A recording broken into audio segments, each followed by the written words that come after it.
হারাধন নামের এক কাঠুরি একদিন কাঠ কাটতে জঙ্গলে যায়।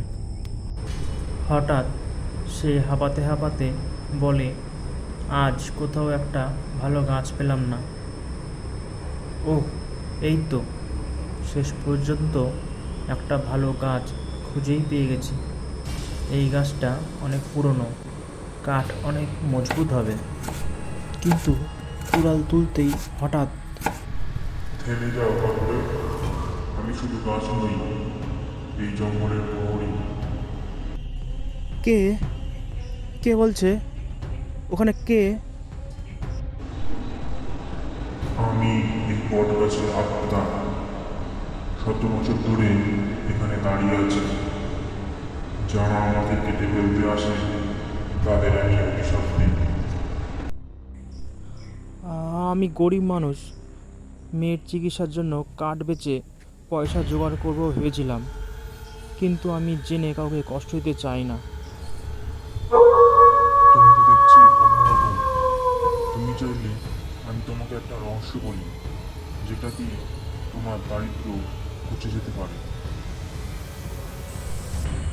আমি যদি আমার চেয়েও কারো উপকার করতে পারি, তাহলে আমি নিজেকে অনেক গর্ববোধ করব। পরের দিন হারাধন গ্রামের ধনী ব্যক্তি হেমচন্দ্রের বাড়িতে গেলেন সাহায্যের জন্য। তিনি বললেন, হারাধনের মেয়ের দায়িত্ব কি তার? সে দায়িত্ব পালন করবে না।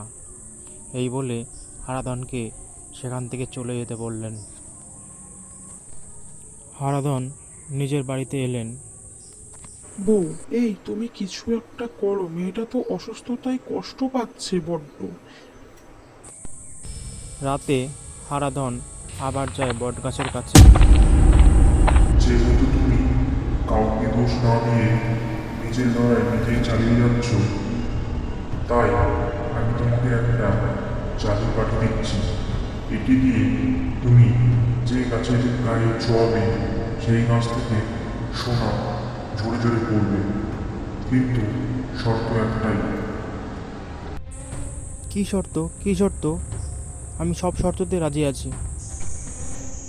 যে পয়সা তুমি পাবে তা অর্ধেক দান করতে হবে গ্রামের অসহায় মানুষদের। বটগাছটা এই সোনার কাঠিটা যে কোনো গাছে ছোঁয়াতে বলেছিল। দেখি তো এই গাছটাতে ছুঁয়ে দেখি সোনা পড়ে কিনা। বাহ, তাই তো, কি সুন্দর সোনা ঝরে ঝরে পড়ছে। গ্রামের সবচেয়ে বড় ধনী ব্যক্তি খুব চিন্তিত হলো, কাঠুরের ঘরে এত স্বর্ণ এলো কোথার থেকে। পরের দিন সেই কাঠুরিয়া সেই সোনা আর অর্থ গরিবদেরকে অর্ধেক দান করলো। সে ওই অর্থ দিয়ে সে শুধু মেয়েকেই নয়, অন্য মানুষদেরও অনেক টাকা পয়সা দিয়েছে এবং ওষুধও কিনে দিয়েছে। সে তো সম্মান পাওয়ার সাথে সাথে তার অনেক বড় মানসিকতার কাজও করেছে।